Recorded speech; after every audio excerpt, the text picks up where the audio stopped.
Meus irmãos, que a paz de Deus possa reinar em nossos corações. Aqui estamos mais uma vez para dar início aos nossos estudos e nesta noite nós teremos assim a última palestra, do ciclo em que nós podemos contar com a presença, com o apoio do nosso amigo Alexandre, do Templo Espírita Luz e Caridade. E o Ismênia Ribeiro, é assim, lança para ele o nosso sentimento de muita gratidão pela ajuda, pelo auxílio que nós recebemos, estamos recebendo. Vamos então passar a palavra ao nosso irmão. Paz e alegria, queridos irmãos. Queremos expressar a nossa gratidão pela oportunidade de juntos estudarmos à luz da doutrina espírita, hoje sobre um tema tão belo e oportuno, educação para os novos tempos.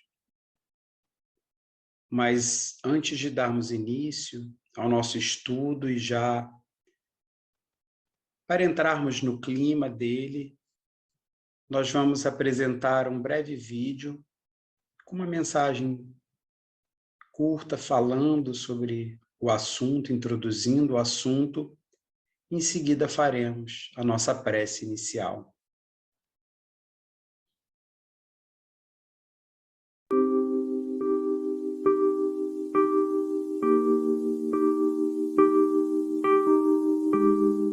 No contexto do mundo atual, a educação tornou-se um grande desafio. Apesar de todo o desenvolvimento intelectual e tecnológico, ainda há pessoas que têm fome, que se sentem sozinhas e que padecem das mais variadas dores, fruto do egoísmo e do orgulho da própria humanidade. Aprendemos pelo Espiritismo que o nosso planeta Terra é o nosso lar e também é a nossa escola. Estamos aqui para aprender a conhecer, aprender a fazer, aprender a conviver e aprender a ser. Por isso, se for bem compreendida, a educação constituirá a chave do progresso moral. E à medida que os homens se esclarecem sobre as coisas espirituais, passam a dar menos valor às coisas materiais. Além disso, é preciso que se reforme as instituições humanas que entretêm e excitam. Isso depende da educação. A educação, para além de ser um desafio, é a grande esperança de construção de um mundo melhor para vivermos, porque através dela podemos cultivar a solidariedade e a fraternidade.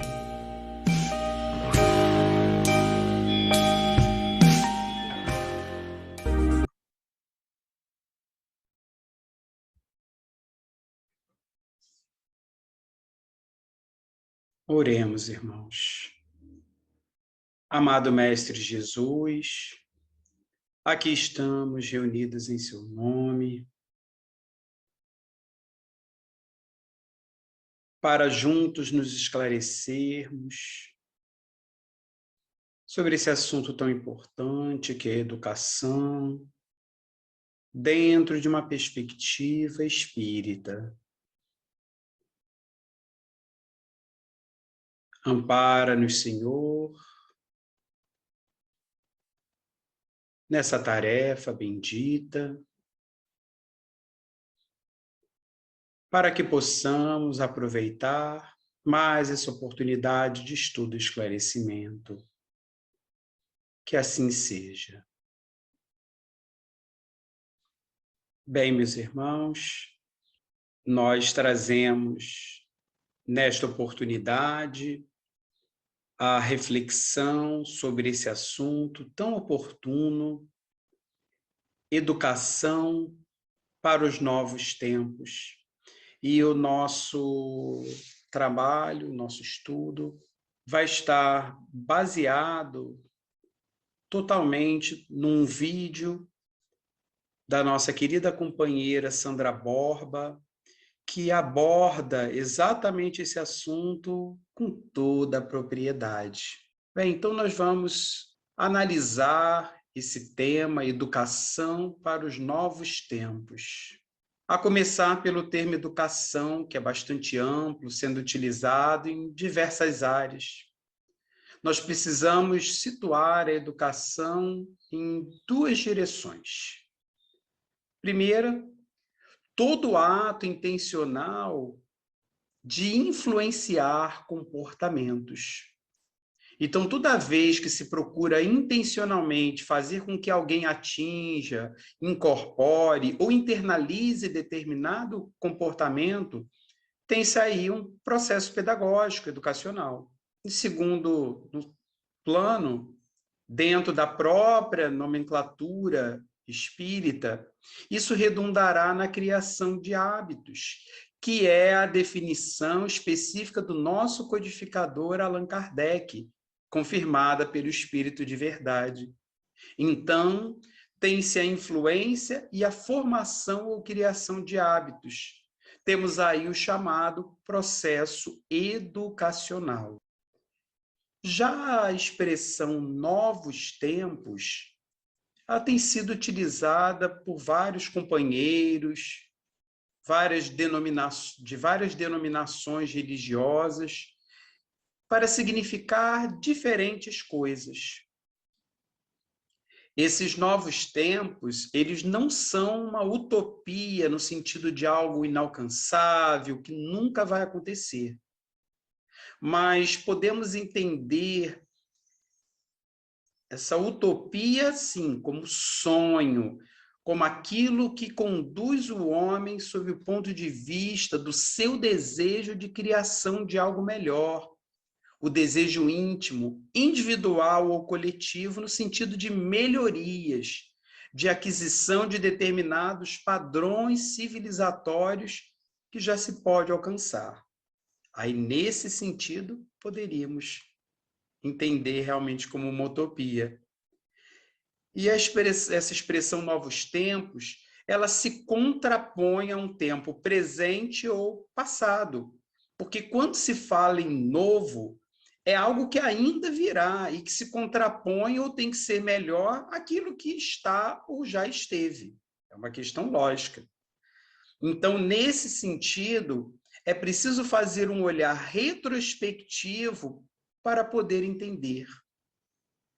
Vamos ver essas duas terminologias, educação e novos tempos, em relação ao aspecto da educação intelectual e também educação sociomoral, para entender o que esses novos tempos terão que nos trazer como algo melhor, conforme já dissemos, né? Algo mais aceitável diante desses novos padrões de conhecimento que nós temos.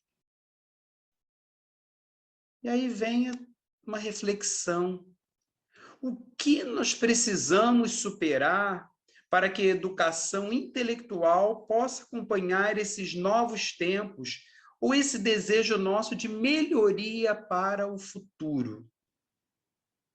Bom, primeiramente, a educação intelectual tem que superar o ranço milenar da visão de educação formal, clássica, que é a transmissão por parte de alguém que sabe e a assimilação por parte de alguém que não sabe, daí a chamada relação professor-aluno.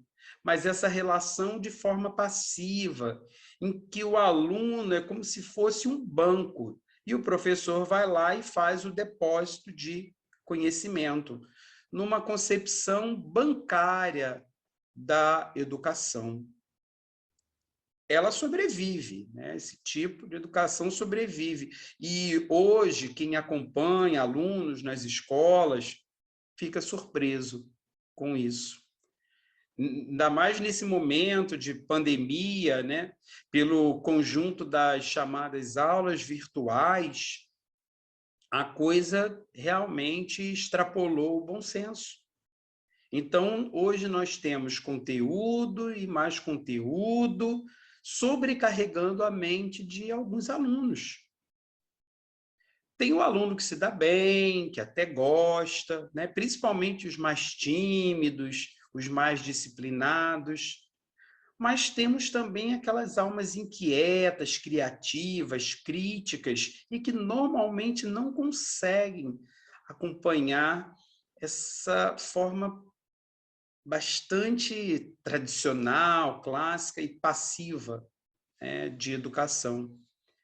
Então, nós vivemos atualmente uma coisa um tanto estranha, porque temos a utilização de um recurso moderno, né, da tecnologia, da internet, das várias plataformas digitais, enfim, mas com uma prática que é muito antiga. Então, vemos aí uma certa contradição, um certo contrassenso. Então, é necessário superar a postura passiva daquele que recebe o conteúdo, superar também a mera imitação, né, a repetição ou aplicação condicionada de determinados conteúdos de forma mecânica, automática, sem criatividade, sem inventividade. Enfim, é um trabalho enorme que nos aguarda na área da educação, de superação de todos esses formatos que são bastante antigos, o que é difícil, porque qualquer mudança parece que cria uma confusão imensa e resistências muito grandes, porque o ser humano, muitas vezes, ele se mostra resistente às mudanças, acaba se entrando num processo de acomodação, de permanecer na nossa zona de conforto. Então, às vezes, o novo assusta, é desafiador, e alguns acabam preferindo evitar esse novo. Mas vamos ver o que ocorre agora na chamada educação sociomoral, que também é importantíssima, porque educação não é só intelectual, também é educação sociomoral. Que tempo é esse que estamos vivendo e que percebemos que precisamos superar? A primeira coisa seria a superação de algo que temos hoje, uma característica social muito complicada, do chamado relativismo moral, relativismo ético, a indiferença pelo próximo, que está aí estampada. Basta assistir a um jornal, qualquer que seja, e fica-se horrorizado com tudo aquilo que, infelizmente, ainda se encontra na sociedade atual. Então, nós precisamos superar isso daí, porque nenhum tempo novo vai se instalar com essas situações que vivemos ontem e, infelizmente, ainda estamos vivenciando hoje. Temos também que superar uma característica própria da nossa sociedade, que é a viciação. A viciação em diversas áreas. Fumo, drogas, sexo, a compulsão, inclusive, pelo eletrônico, pelo celular, pela mídia. Tudo isso nós temos. Tudo isso nós constatamos na sociedade atual. Então, nós temos inúmeras viciações altamente modernas, né? Poderíamos dizer moderninhas, e que trazem também grandes problemas, não apenas para os seus usuários compulsivos, como para o próprio entorno, ou seja, para o mundo ao seu redor, para todos aqueles que cercam essas pessoas, que com eles convivem, sejam familiares, amigos, vizinhos, colegas de trabalho, de estudo, enfim, né? Para a sociedade, até poderíamos dizer, de um modo geral. E nós também temos uma grande e grave dificuldade no sentido de uma educação para novos tempos, se não superarmos principalmente a chamada visão hedonista e materialista, que ainda prevalece muito na sociedade. Nós ainda temos muito disso. Por isso, quando Allan Kardec publica o Livro dos Espíritos, em 1857, está lá bem claro, na lei do progresso, como é que o Espiritismo vai ajudar esse progresso. Kardec se preocupa em indagar os espíritos superiores sobre isso. E a resposta é direta, destruindo o materialismo. Portanto, o Espiritismo tem a preocupação de desmistificar essa noção materialista, bastante responsável por esse hedonismo, ou a busca do prazer a qualquer custo, esse relativismo ético que, de repente, não tem valores, né? Em que se faz o que se quer e o que se bem entende. E isso é muito preocupante. Pode ter consequências realmente muito graves, muito sérias, muito nocivas. Então, as ideias materialistas também colaboram e muito para esse conjunto de situações que nós estamos vivenciando e mergulhando. O que vários autores, estudiosos, antropólogos, sociólogos e tantos outros denominam como um verdadeiro caos civilizatório. Porque que civilização é essa que mata suas crianças, que mata os seus idosos? Que civilização é essa que repele as pessoas com deficiência? Como nós estamos vivendo um processo que se chama, que se diz de civilização, quando nós temos aí a fome e suas consequências terríveis? Ainda mais nesse momento de pandemia, a profunda dificuldade de superar desigualdades cada vez maiores, que só aumentam, de superar o que já foi colocado de modo muito apropriado lá no vídeo inicial. Egoísmo, orgulho e os seus derivados, né? A vaidade, o ciúme, a ambição, enfim, um conjunto de problemas que nós temos para superar. Então nós perguntamos, o que nós podemos desejar? Se temos essa educação intelectual e se temos essa educação sociomoral, então o que é que queremos? Ou seja, o que temos e o que queremos? Precisamos parar para pensar, para refletir seriamente sobre isso. Bem, dentro da área intelectual, o que nós desejamos é especialmente uma educação intelectual que ensine a pensar, a raciocinar. Não que faça da cabeça do aprendiz, seja ele criança, jovem, adulto, idoso, seja quem for, meramente uma cabeça de que vai receber conteúdos e mais conteúdos, principalmente através de uma forma extremamente passiva, mecânica, automática de assimilação. Então, é isso o que nós queremos, o ensinar a pensar, a raciocinar, a refletir, a meditar, a analisar.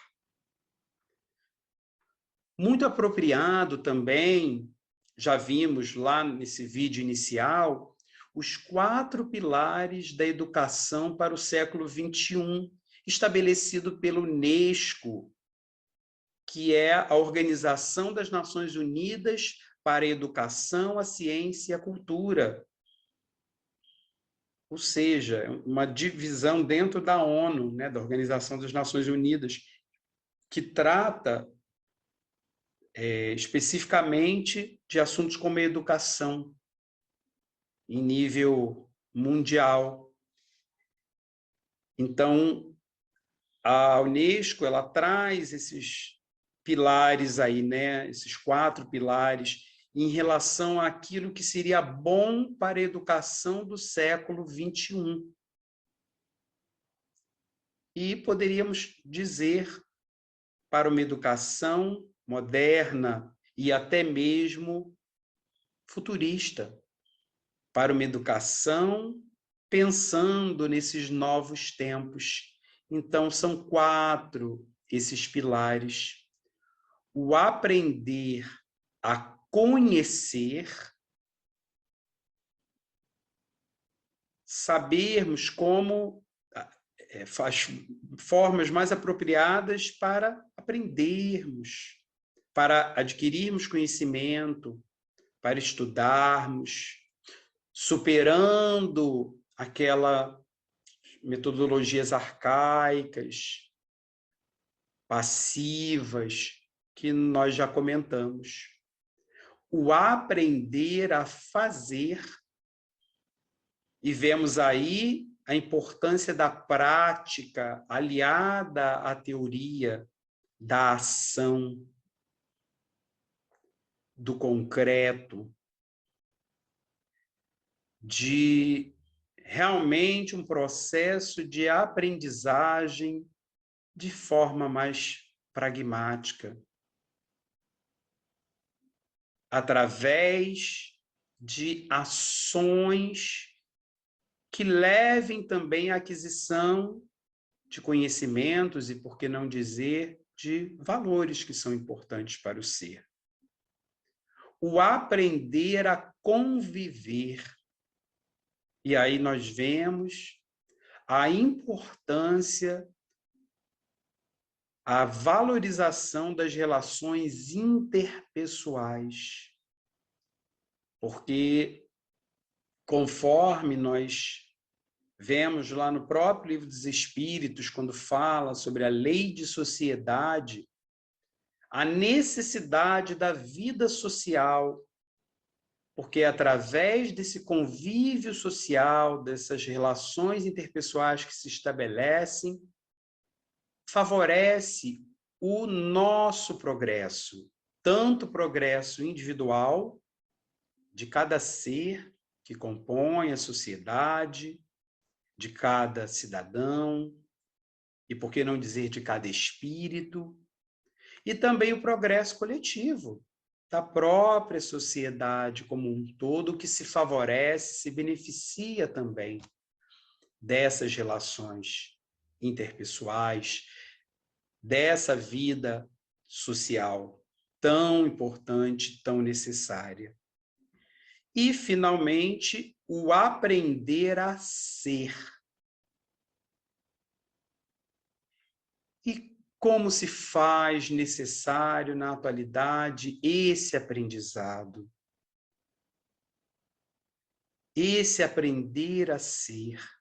Porque, infelizmente, vivemos numa sociedade em que ainda se valoriza, muitas vezes, muito mais o ter do que o ser. Em que a pessoa ainda é bastante identificada por aquilo que tem, que possui, seja em termos de patrimônio, de bens materiais, de posses, seja em termos de títulos sociais, de cargos hierárquicos, enfim. Muito mais do que o que a pessoa é realmente, o que ela traz em si de essência, de características, de qualidades, de valores. E o espírito Joana de Ângeles, em sua série psicológica, nos alerta muito em relação a isso. O quanto nós precisamos, cada vez mais, valorizar o ser e não o ter. Darmos o devido valor à essência e não à aparência. Pois a aparência, o ter, é o que menos importa. Portanto, esses 4 pilares da educação do século XXI, aprender a conhecer, aprender a fazer, aprender a conviver e aprender a ser, mostram aprendizagens fundamentais para uma vida em sociedade. Mas, quando abordamos a questão do ensinar a pensar, a primeira pergunta que se coloca é justamente como é que se faz isso? Especialmente pelo desenvolvimento das chamadas metodologias ativas, com novos papéis pedagógicos de alunos, professores, equipe pedagógica, equipe de gestão e todos os envolvidos no meio educacional. Então, é preciso que mudemos o paradigma, o modelo, o padrão, porque há muita inteligência, inventividade, criatividade que está morrendo, porque essas características estão sendo abafadas por um tipo de educação intelectual que não preza nem pela criatividade, nem pela inventividade, muito menos pela criticidade, ou seja, pelo senso crítico. Então, o que é que isso exige? Exige principalmente partir de interesses, ser capaz de experimentar o uso do lúdico, o uso do game, do jogo, como um recurso, estimular a criatividade, o espírito crítico. E isso, meus irmãos, vale também para a atividade da evangelização espírita e qualquer outra atividade de cunho de caráter educacional. Nós acabamos abordando muito mais o meio educacional mais clássico, né? A questão da escola, do magistério, mas podemos transportar tudo e devemos fazer essa correlação, essa transposição de tudo que está sendo dito, colocado aqui, para toda e qualquer atividade de cunho pedagógico, de caráter educacional. Inclusive no meio espírita. Mas também nós não podemos nos esquecer que, como nos diz Leon Denis no livro, na obra Depois da Morte, a escola também não pode deixar de trabalhar valores e consciência crítica, porque senão nós teremos uma instituição que não estará utilizando todo o seu potencial. Assim, com vistas ao futuro, a novos tempos, ao progresso intelectual das novas gerações, nós temos que rever, inclusive, a nossa educação intelectual. Não esqueçamos que, sobre desenvolvimento intelectual, nós vamos encontrar lá no Evangelho de João, capítulo 8, versículo 32, o incentivo daquele que é o mestre dos mestres, Jesus, o educador por excelência, quando nos diz: conhecereis a verdade, e ela vos libertará. Mas libertará de quê? Libertará do equívoco, do erro, do engano, do fanatismo, mas também libertará da passividade, de uma postura ingênua, por assim dizer, e indiferente diante da vida. Então, tudo isso também a verdade vai nos ajudar a superar. Mas para isso é preciso que haja um movimento de busca e apropriação dessa verdade ou dessas verdades que são libertadoras.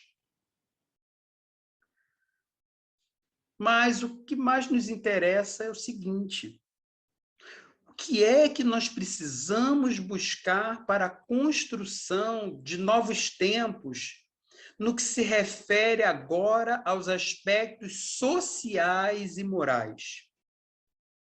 Considerando que nós vivemos numa sociedade com algumas dificuldades graves, o que nós desejamos, e não só desejamos, mas o que nós precisamos nesses novos tempos é um mundo melhor e mais saudável para todos.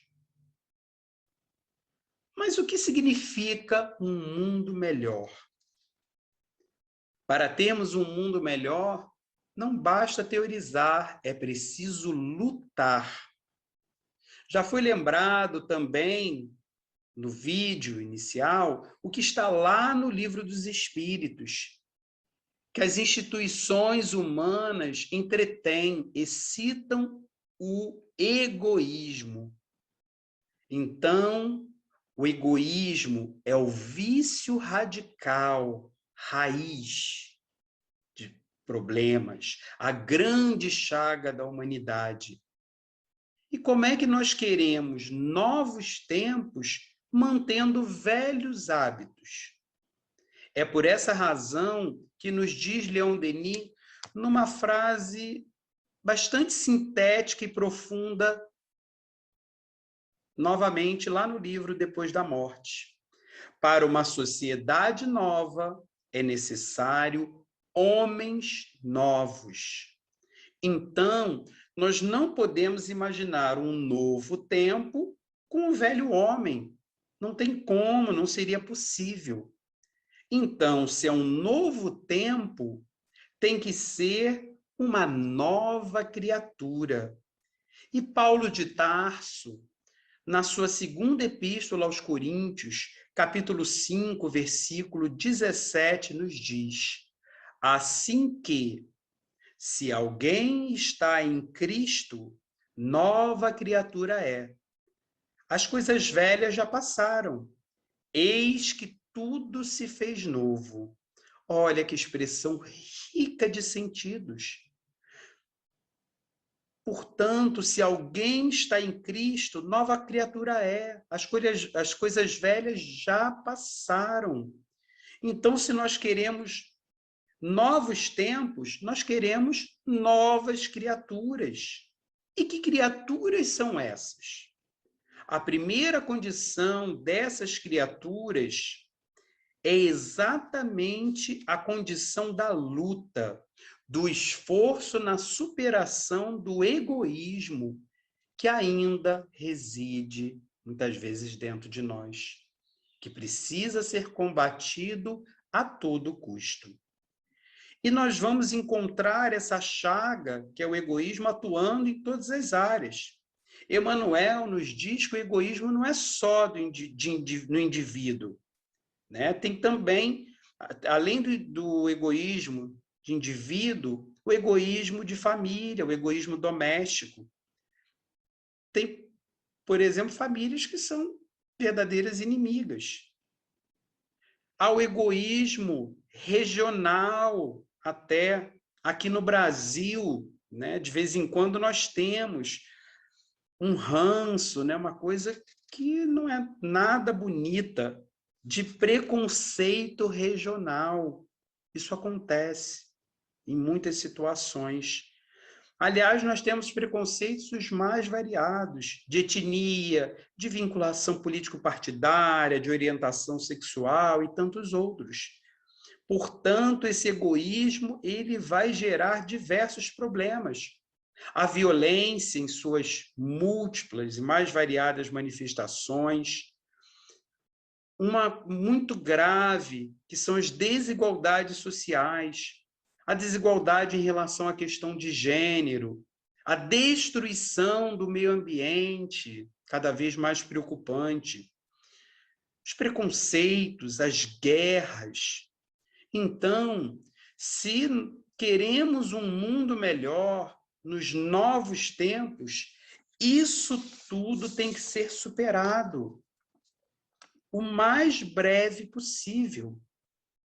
E dissemos ainda há pouco, um mundo mais saudável. Mas como é que vamos tornar esta sociedade, este mundo, este planeta mais saudável? Justamente pela renovação de ideias e atitudes. E o que temos que superar para a criação desses novos tempos? Primeiro ponto, o materialismo. Como dissemos, o materialismo está lá na Lei do Progresso, terceira parte do Livro dos Espíritos, vai gerando a ideia que nós estamos vivenciando apenas o aqui e agora, que só existe isso. Então, eu tenho que aproveitar, eu tenho que viver. Aí vem o hedonismo, vem o relativismo ético, eu querer aproveitar, não importa quem eu esteja prejudicando, e assim por diante. Nós temos as viciações de diversos tipos, então isso nós também temos que superar. Precisamos desenvolver uma atitude mais positiva, o autocuidado. Há pessoas, especialmente nesse momento de pandemia, desesperadas, que não aguentam mais, com graves problemas no campo da saúde emocional, da saúde mental. Muita depressão, muitos casos de suicídio, e, de repente, o movimento espírita ele precisa se reinventar. Essa necessidade se mostra cada vez maior e mais urgente. Então, diante desse materialismo, dessas viciações, desse egoísmo encruado, o que nós vamos ter que desenvolver? Que cultura é essa que nós devemos buscar efetivar no novo tempo? Autocuidado e cuidado com o outro. Se é verdade que nós encontramos muita corrupção, infelizmente, nesse momento, nação querendo derrubar nação, uma coisa realmente horrível. Mas nós também temos muitos exemplos de amorosidade e partindo muitas vezes de pessoas simples. Podemos citar como exemplo o caso de uma senhora que estava internada com Covid e disse o seguinte para o médico: eu vivi uma longa vida e fui muito feliz. Passe o meu respirador artificial para um jovem. Foi uma atitude, uma iniciativa que partiu dela. E assim foi feita a sua vontade, ela desencarnou. Deu sua vida em favor de alguém. Então, nós encontramos lições belíssimas de carinho, afetividade, amorosidade, renúncia, sacrifício, abnegação. Então, é um tríplice cuidado. O cuidado de nós mesmos, o cuidado com o outro, e precisamos ter em mente também o cuidado com a natureza, o meio ambiente, da qual necessitamos para a nossa própria sobrevivência, para que possamos ter um futuro. Porque como é que teremos novos tempos se não tivermos um futuro?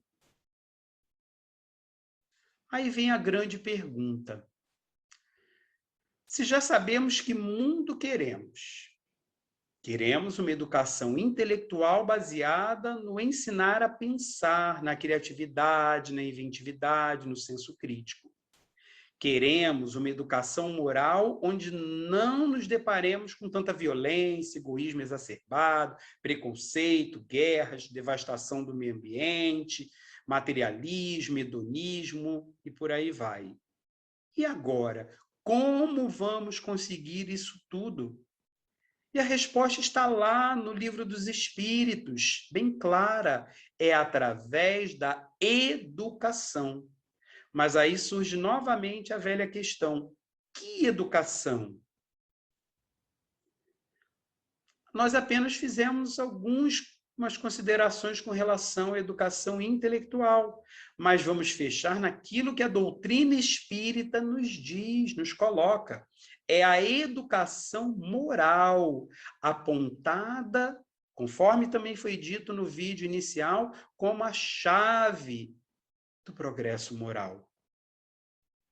E Kardec nos diria, dentro de uma visão extremamente inovadora naquela época, só poderemos ter uma condição garantida de segurança social com educação moral, com educação sociomoral.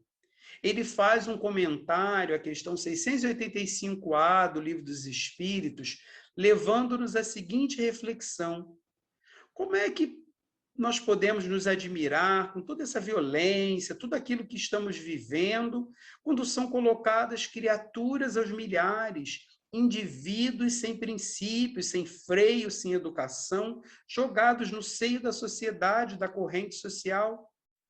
É exatamente isso. Mais que a falta de educação intelectual, é a falta de educação moral. Mas que educação moral é essa? É o próprio codificador quem nos esclarece, dizendo: não nos referimos à educação moral pelos livros, e sim a que consiste na arte de formar os caracteres, a que incute hábitos, porquanto a educação é o conjunto dos hábitos adquiridos. É a educação moral que deve ocorrer na família, nas instituições. Lembramos aí o papel da escola formal, né? A instituição espírita, o movimento espírita e a própria sociedade, que tem uma finalidade educativa.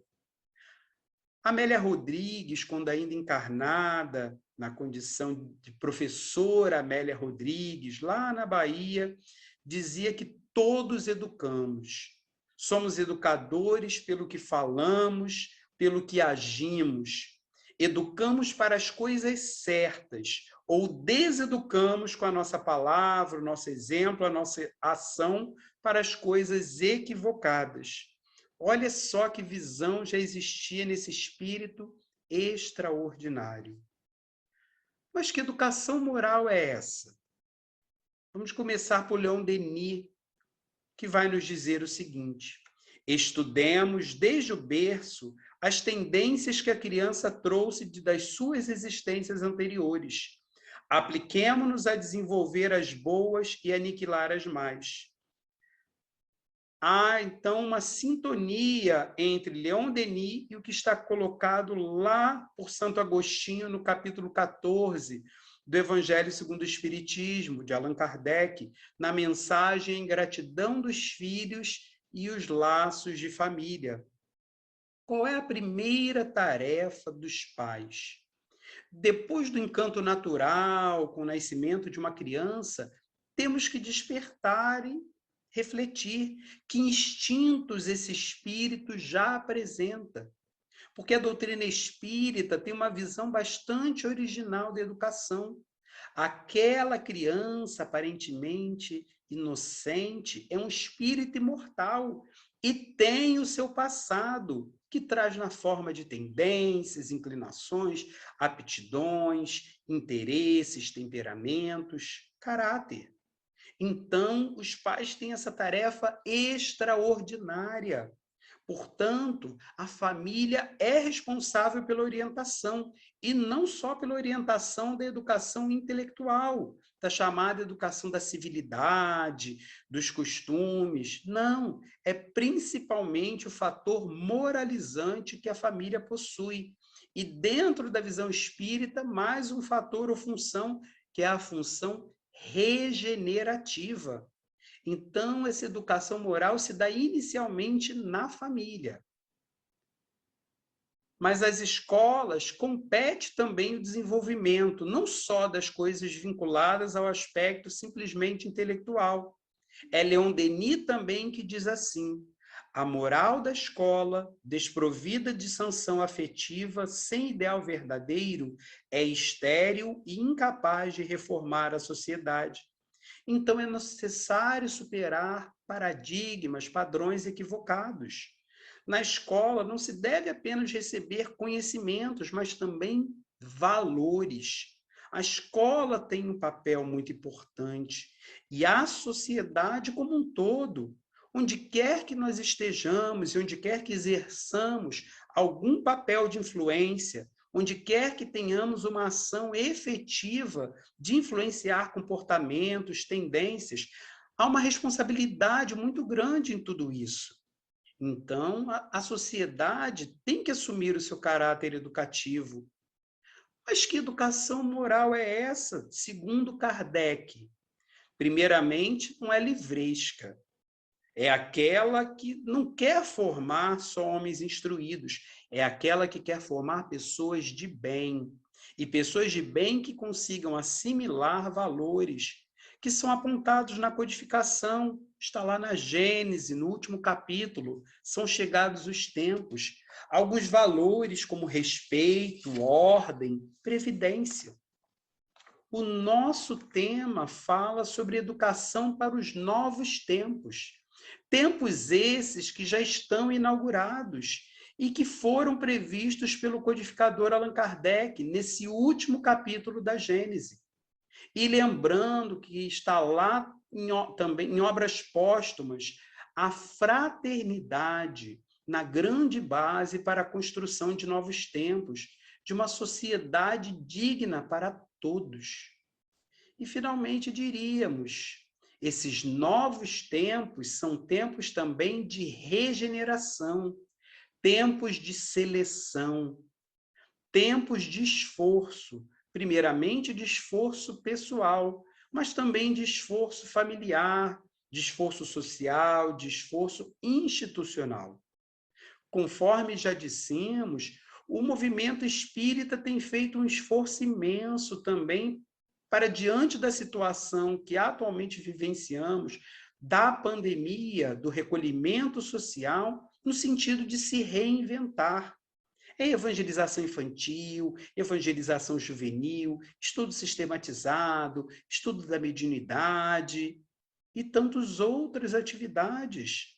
Enfim, é a reinvenção que o próprio movimento espírita está tendo para se manterem os vínculos afetivos, vínculos de estudo, vibrarmos juntos, estudarmos juntos, nos apoiarmos uns aos outros.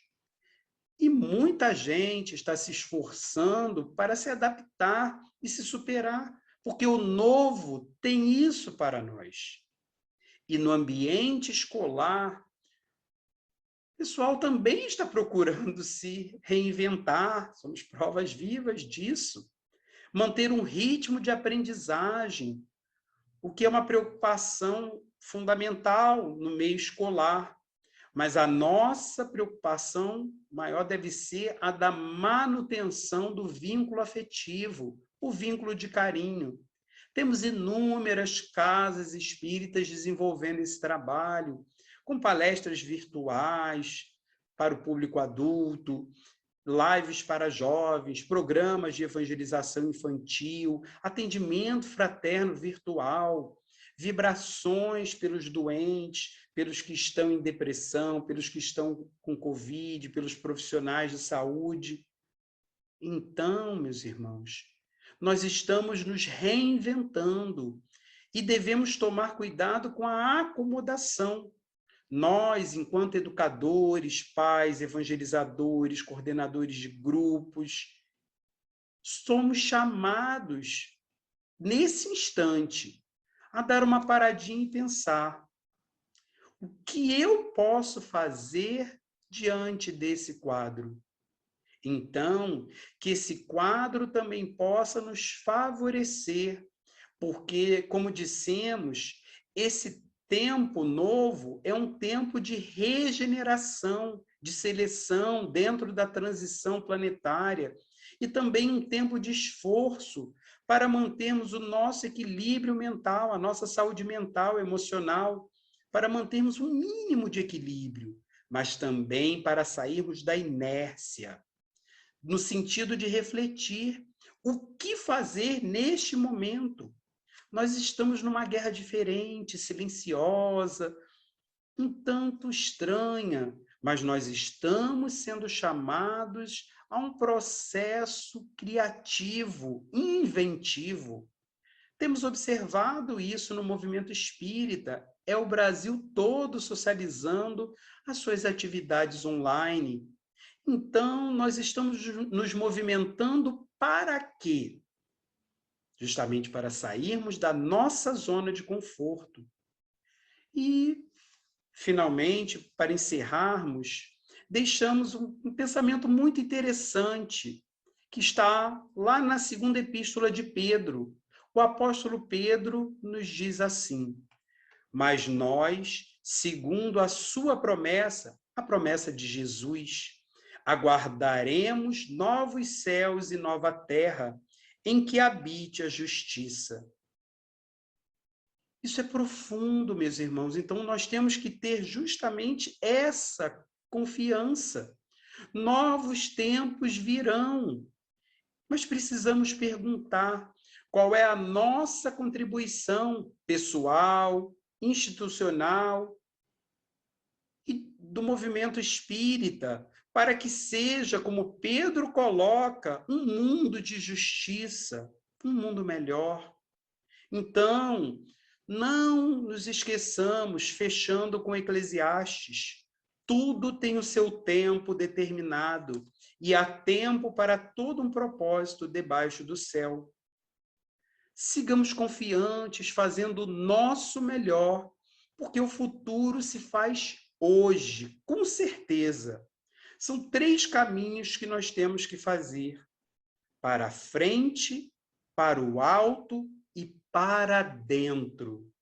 Então, vamos juntar essas 3 situações e vamos seguir adiante, rumo a esses novos tempos, que o nosso querido companheiro Luiz Pedro descreve de uma forma tão poética em sua bela música. Virão novos tempos para a humanidade, em que serão plenos a fraternidade, o bem, o perdão, e em todo lugar, todos juntos irão, como irmãos, transformar essa terra de agora em um mundo melhor, onde aquele que chora não se sinta tão só, onde a alma sofrida compreenda o sofrer, vendo em tudo na vida motivos para crescer. Depois das tormentas, virão tempos novos de luz, de esperança, de paz entre os povos, e o mundo terá, como sempre se quis, no prazer de ajudar a razão de ser feliz. De nós depende também que isso se torne real, cultivando o bem e transformando o mal, repartindo o pão, compartilhando a paz, estendendo a mão àquele que sofre mais. E assim virão os novos tempos de amor. Assim, meus irmãos,